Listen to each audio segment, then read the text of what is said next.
You know, before I begin the next chapter in the chess story, we learned right from the beginning when we had the small office that I had spoken about earlier at 4750 Cottage Grove that we had to control our own record pressing.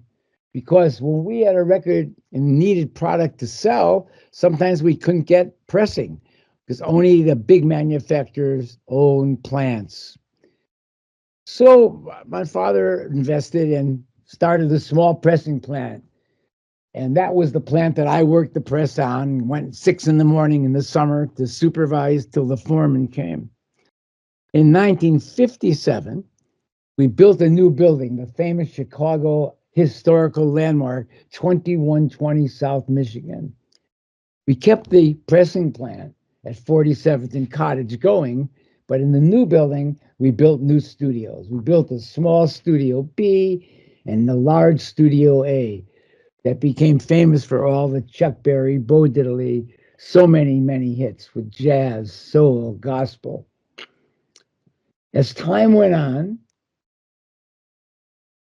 following my father and uncle's philosophy of being a vertical company where we didn't have to go outside for people's help, we were independents, fiercely independent.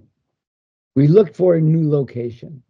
Luckily, a few blocks from Michigan Avenue, where we were at Chess Records, was an industrial manufacturing era. We searched for months and found this large 8-story building with a big parking lot, loading dock, an old factory with executive offices. It was originally built to build Wolin Sock tape recorders, the old little reel-to-reel tape recorders that first entered people's homes in the 40s and 50s.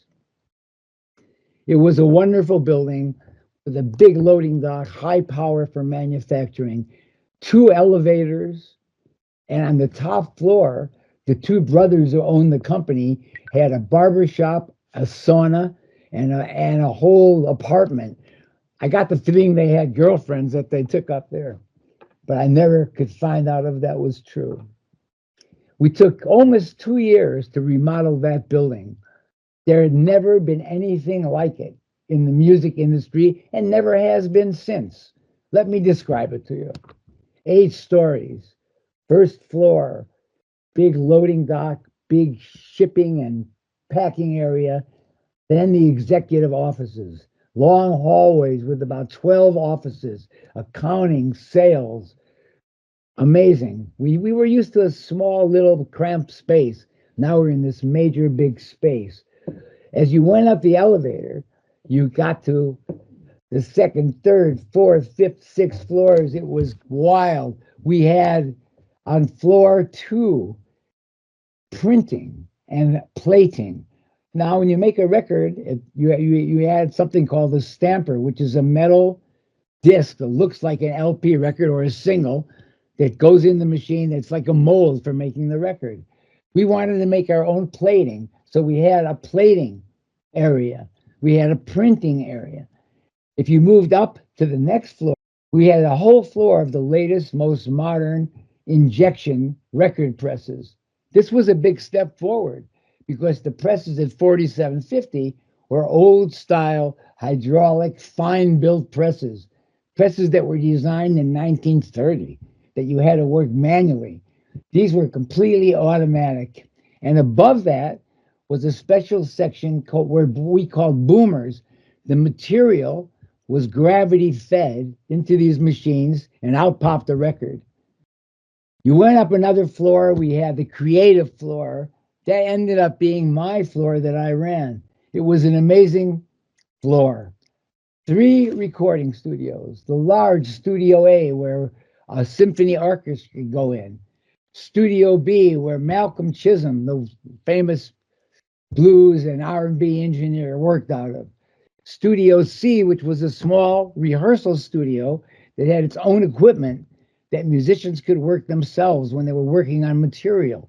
The whole front side of that floor were offices. I made little cubicles, 6 cubicles, and each one was a small reel-to-reel tape recorder, an upright piano, and a place for songwriters to go.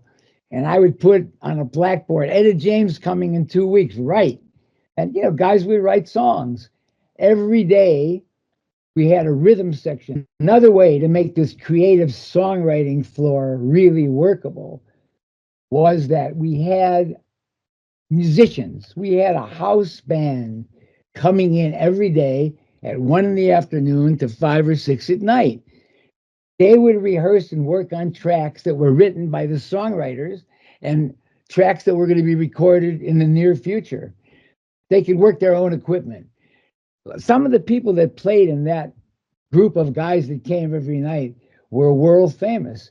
Maurice Jennings on drum, Maurice White on drums, who formed Earth, Wind, and Fire, along with Louis Satterfield, the bass player, Phil Upchurch on guitar and bass, Donny Hathaway, the amazing piano player, singer on piano.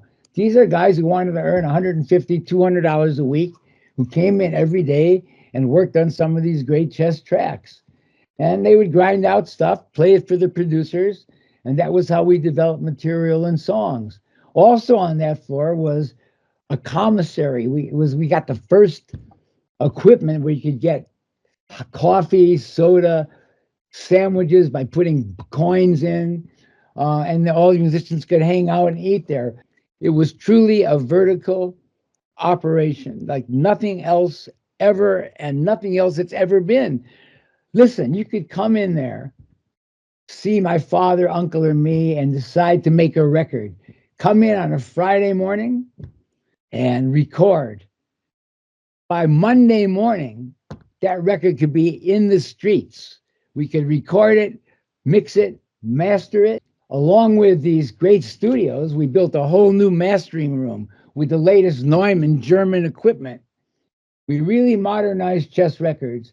Unfortunately, 2 years later, Chess was sold. And this whole universe that was so amazing was gone.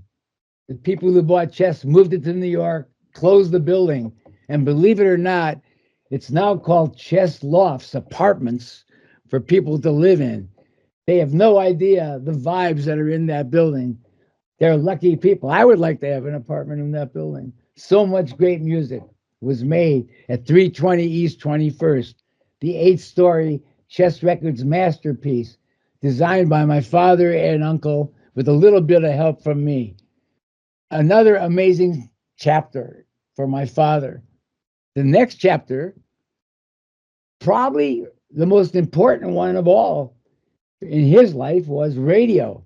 WVON, the voice of the Negro, the first modern progressive black radio station in America.